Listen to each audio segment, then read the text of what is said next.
দয়াময় পরম দয়ালু আল্লাহর নামে। ইহা একটি সূরা, ইহা আমি অবতীর্ণ করিয়াছি এবং ইহার বিধানকে অবশ্যই পালনীয় করিয়াছি। ইহাতে আমি অবতীর্ণ করিয়াছি সুস্পষ্ট আয়াতসমূহ, যাহাতে তোমরা উপদেশ গ্রহণ করো। ব্যভিচারিণী ও ব্যভিচারী উহাদের প্রত্যেককে 100 কষাঘাত করিবে। আল্লাহর বিধান কার্যকরী করণে উহাদের প্রতি দয়া যেন তোমাদেরকে প্রভাবান্বিত না করে। যদি তোমরা আল্লাহে এবং পরকালে বিশ্বাসী হও, মুমিনদের একটি দল যেন ইহাদের শাস্তি প্রত্যক্ষ করে। ব্যভিচারী ব্যভিচারিণীকে অথবা মুশরিক নারীকে ব্যতীত বিবাহ করে না, এবং ব্যভিচারিণী তাহাকে ব্যভিচারী অথবা মুশরিক ব্যতীত কেহ বিবাহ করে না। মুমিনদের জন্য ইহা নিষিদ্ধ করা হইয়াছে। যাহারা সাধবী রমণীর প্রতি অপবাদ আরোপ করে এবং 4 জন সাক্ষী উপস্থিত করে না, তাহাদেরকে 80টি কষাঘাত করিবে এবং কখনো তাহাদের সাক্ষ্য গ্রহণ করিবে না। ইহারাই তো সত্যত্যাগী। তবে যদি ইহার পর উহারা তওবা করে ও নিজেদেরকে সংশোধন করে, আল্লাহ তো অতিশয় ক্ষমাশীল, পরম দয়ালু।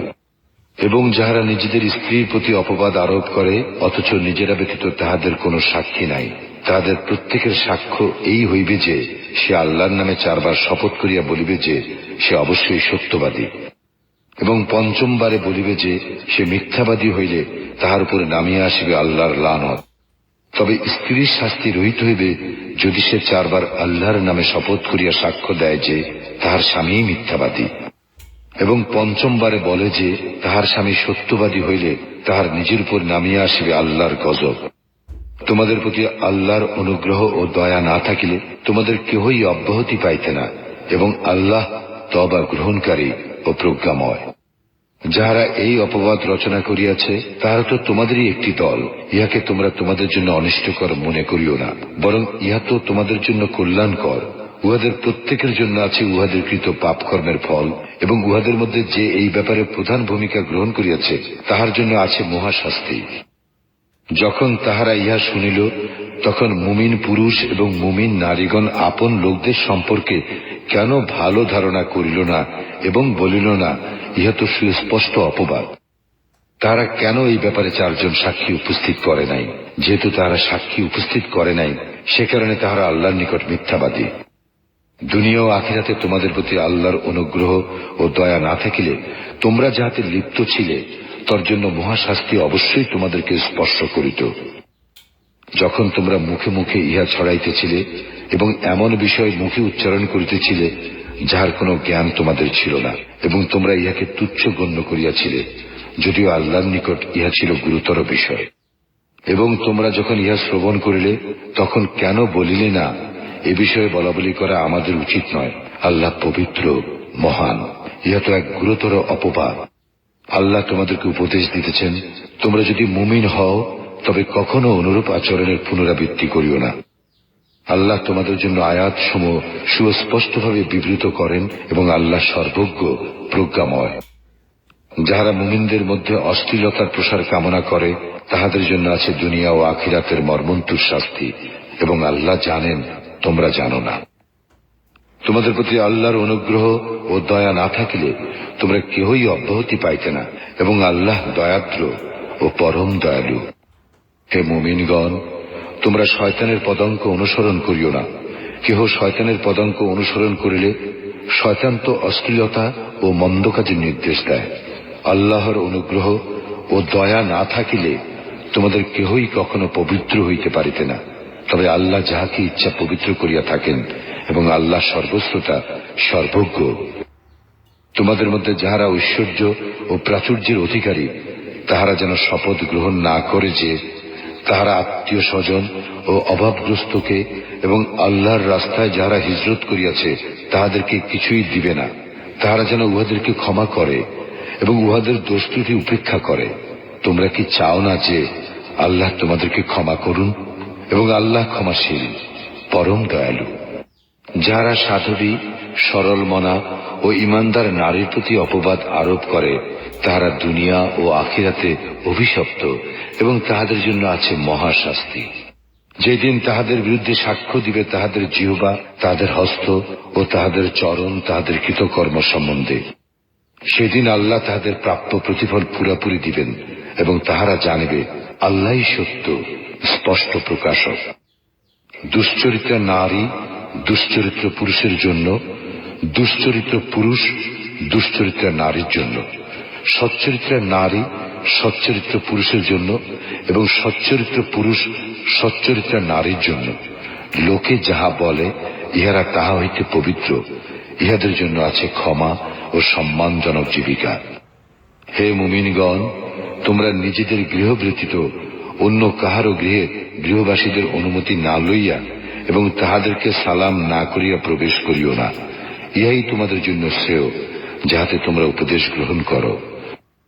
যদি তোমরা গৃহে কাউকে না পাও, তাহলে উহাতে প্রবেশ করিবে না যতক্ষণ না তোমাদেরকে অনুমতি দেওয়া হয়। যদি তোমাদেরকে বলা হয় ফিরিয়া যাও, তবে তোমরা ফিরিয়া যাইবে, ইহাই তোমাদের জন্য উত্তম।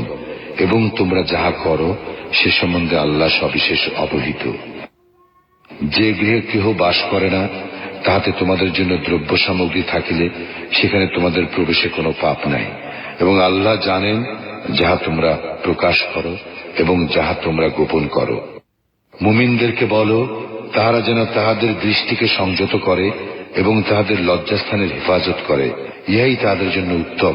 উহারা যাহা করে নিশ্চয় আল্লাহ সে বিষয় সম্যক অবহিত। আর মুমিন নারীদেরকে বলো, তাহারা যেন তাহাদের দৃষ্টিকে সংযত করে ও তাহাদের লজ্জাস্থানের হেফাজত করে। তাহারা যেন যাহা সাধারণত প্রকাশ থাকে তাহা ব্যতীত তাহাদের আভরণ প্রদর্শন না করে। তাহাদের গ্রীবা ও বক্ষদেশ যেন মাথার উপর কাপড় দ্বারা আবৃত করে। তাহারা যেন তাহাদের স্বামী, পিতা, শ্বশুর, পুত্র, স্বামীর পুত্র, ভ্রাতা, ভ্রাতুষ্পুত্র, ভগ্নীপুত্র, আপন নারীগণ, তাহাদের মালিকানাধীন দাসী, পুরুষদের মধ্যে যৌন কামনা রহিত পুরুষ এবং নারীদের গোপন অঙ্গ সম্বন্ধে অজ্ঞ বালক ব্যতীত কাহার নিকট তাহাদের আভরণ প্রকাশ না করে। তাহারা যেন তাহাদের গোপন আভরণ প্রকাশের উদ্দেশ্যে সজোরে পদক্ষেপ না করে। হে মুমিনগণ, তোমরা সকলে আল্লাহর দিকে প্রত্যাবর্তন করো, যাহাতে তোমরা সফল কাম হইতে পারো। তোমাদের মধ্যে যাহারা আইম, তাহাদের বিবাহ সম্পাদন করো, এবং তোমাদের দাস ও দাসীদের মধ্যে যাহারা সৎ, তাহাদেরও। তাহারা অভাবগ্রস্ত হইলে আল্লাহ নিজ অনুগ্রহে তাহাদেরকে অভাবমুক্ত করিয়া দিবেন। আল্লাহ তো প্রাচুর্যময়, সর্বজ্ঞ। যাহাদের বিবাহের সামর্থ্য নাই, আল্লাহ তাহাদেরকে নিজ অনুগ্রহে অভাবমুক্ত না করা পর্যন্ত তাহারা যেন সংযম অবলম্বন করে, এবং তোমাদের মালিকানাধীন দাস দাসীদের মধ্যে কেহ তাহার মুক্তির জন্য লিখিত চুক্তি চাহিলে তাহাদের সঙ্গে চুক্তিতে আবদ্ধ হও, যদি তোমরা উহাদের মধ্যে মঙ্গলের সন্ধান পাও। আল্লাহ তোমাদেরকে যে সম্পদ দিয়াছেন তা হইতে তোমরা উহাদেরকে দান করিবে। তোমাদের দাসীগণ সতীত্ব রক্ষা করিতে চাইলে পার্থিব জীবনের ধন লালসায় তাহাদেরকে ব্যভিচারিণী হইতে বাধ্য করিও না। আর যে তাহাদেরকে বাধ্য করে, তবে তাহাদের উপর জবরদস্তির পর আল্লাহ তো ক্ষমাশীল, পরম দয়ালু। আমি তো তোমাদের নিকট অবতীর্ণ করিয়াছি সুস্পষ্ট আয়াত, তোমাদের পূর্ববর্তীদের দৃষ্টান্ত ও মুত্তাকিদের জন্য উপদেশ। আল্লাহ আকাশ মণ্ডলীয় পৃথিবীর জ্যোতি, তাহার জ্যোতির উপমা যেন একটি দীপাধার, যাহার মধ্যে আছে এক প্রদীপ। প্রদীপটি একটি কাঁচের আবরণের মধ্যে স্থাপিত। কাঁচের আবরণটি উজ্জ্বল নক্ষত্র সদৃশ। ইহা প্রজ্বলিত করা হয় পুত পবিত্র জয়তুন বৃক্ষের তৈল দ্বারা, যাহা প্রাচ্যের নয়, প্রতীচ্যেরও নয়। অগ্নি উহাকে স্পর্শ না করিল, যেন উহার তৈল উজ্জ্বল আলো দিতেছে। জ্যোতির উপর জ্যোতি। আল্লাহ যাহাতে ইচ্ছা পথ নির্দেশ করেন তাহার জ্যোতির দিকে। আল্লাহ মানুষের জন্য উপমা দিয়া থাকেন, এবং আল্লাহ সর্ববিষয়ে সর্বজ্ঞ। সেই সকল গৃহে যাহাকে সমুন্নত করিতে এবং যাহাতে তাহার নাম স্মরণ করিতে আল্লাহ নির্দেশ দিয়াছেন, সকাল ও সন্ধ্যায় তাহার পবিত্রতা ও মহিমা ঘোষণা করে। সেই সব লোক যাহাদেরকে ব্যবসা বাণিজ্য এবং ক্রয় বিক্রয় আল্লাহর স্মরণ হইতে এবং সালাত কায়েম ও জাকাত প্রদান হইতে বিরত রাখে না, তাহারা ভয় করে সেই দিনকে, যেদিন অনেক অন্তর ও দৃষ্টি বিপর্যস্ত হইয়া পড়িবে। যাহাতে তাহারা যে কর্ম করে তজ্জন্য আল্লাহ তাহাদেরকে উত্তম পুরস্কার দেন এবং নিজ অনুগ্রহে তাহাদেরকে প্রাপ্যের অধিক দেন। আল্লাহ যাহাকে ইচ্ছা অপরিমিত জীবিকা দান করেন। যাহারা কুফরি করে তাহাদের কর্ম মরুভূমির মরীচিকা সদৃশ। পিপাসার্থ যাহাকে পানি মনে করিয়া থাকে কিন্তু সে উহার নিকট উপস্থিত হইলে দেখিবে উহা কিছু নয়, এবং সে পাইবে সেখানে আল্লাহকে। অতঃপর তিনি তাহার কর্মফল পূর্ণ মাত্রায় দিবেন। আল্লাহ হিসাব গ্রহণে তৎপর। অথবা তাহাদের কর্ম গভীর সমুদ্র তলের অন্ধকার সদৃশ, যাহাকে আচ্ছন্ন করে তরঙ্গের উপর তরঙ্গ, যাহার ঊর্ধ্বে মেঘপুঞ্জ, অন্ধকার পুঞ্জ স্তরের উপর স্তর, এমনকি সে হাত বাহির করিলে তাহা আদৌ দেখিতে পাইবে না। আল্লাহ যাহাকে জ্যোতি দান করেন না, তাহার জন্য কোনো জ্যোতি নাই। তুমি কি দেখো না যে আকাশ মণ্ডলীয় পৃথিবীতে যাহারা আছে তাহারা এবং উড্ডীয়মান বিহঙ্গকুল আল্লাহর পবিত্রতা ও মহিমা ঘোষণা করে? প্রত্যেকেই জানে তাহার ইবাদতের ও পবিত্রতা ঘোষণার পদ্ধতি, এবং উহারা যাহা করে সে বিষয়ে আল্লাহ সম্যক অবগত। আকাশ মণ্ডলীয় পৃথিবীর সার্বভৌমত্ব আল্লাহরই, এবং আল্লাহরই দিকে প্রত্যাবর্তন। তুমি কি দেখো না আল্লাহ সঞ্চালিত করেন মেঘমালাকে, তৎপর তাহাদেরকে একত্র করেন এবং পরে পুঞ্জীভূত করেন।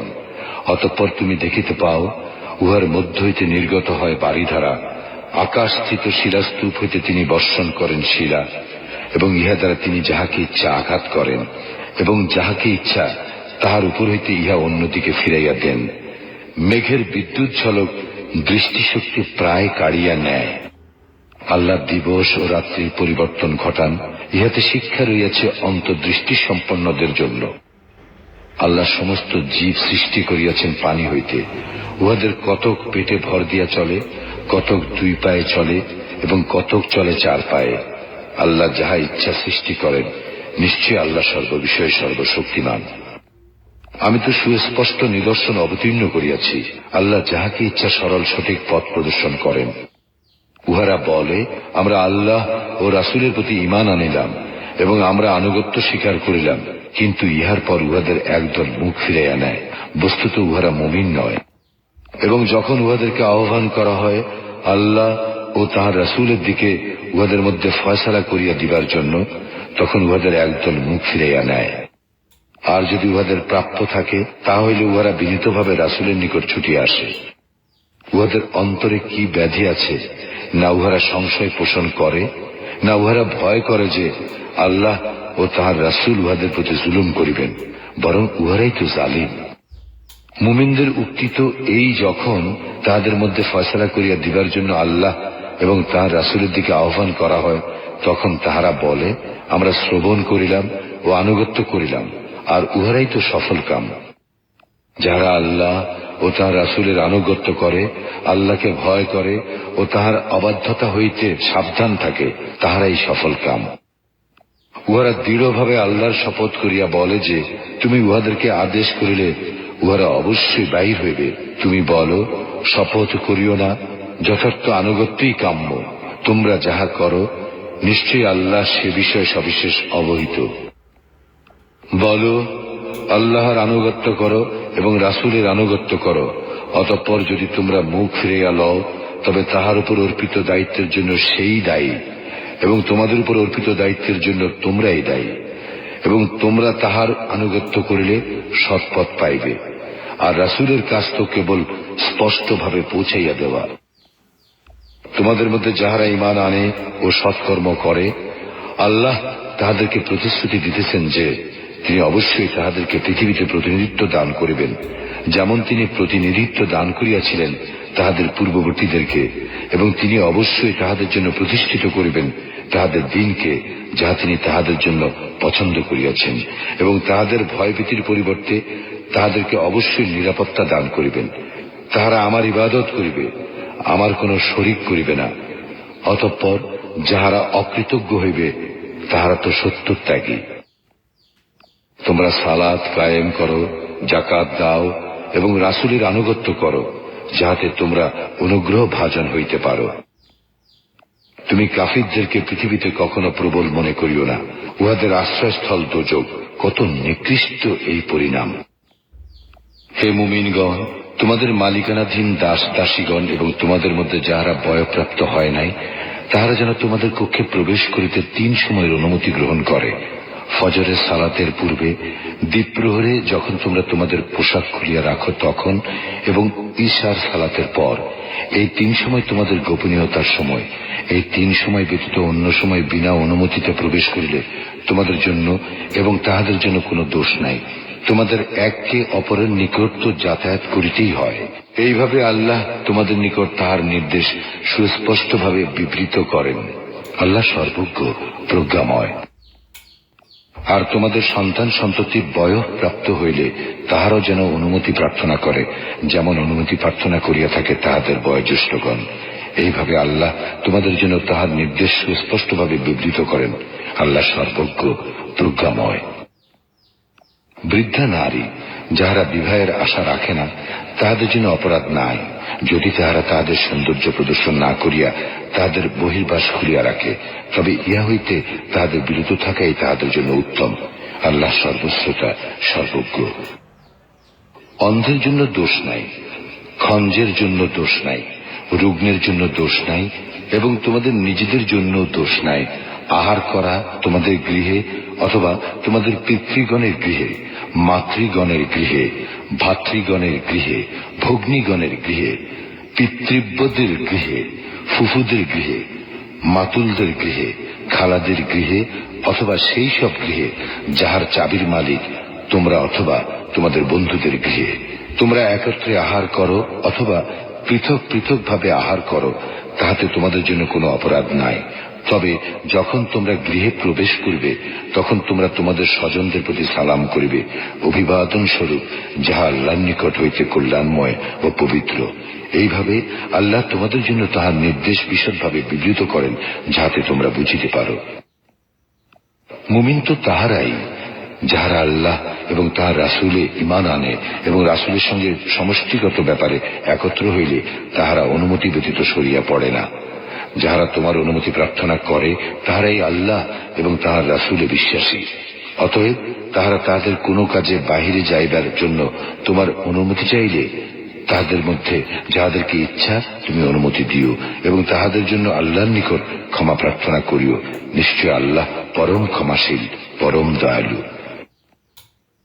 রাসূলের আহ্বানকে তোমরা তোমাদের একে অপরের প্রতি আহ্বানের মতো গণ্য করিও না। তোমাদের মধ্যে যাহারা অলক্ষ্যে সরিয়া পড়ে আল্লাহ তো তাহাদেরকে জানেন।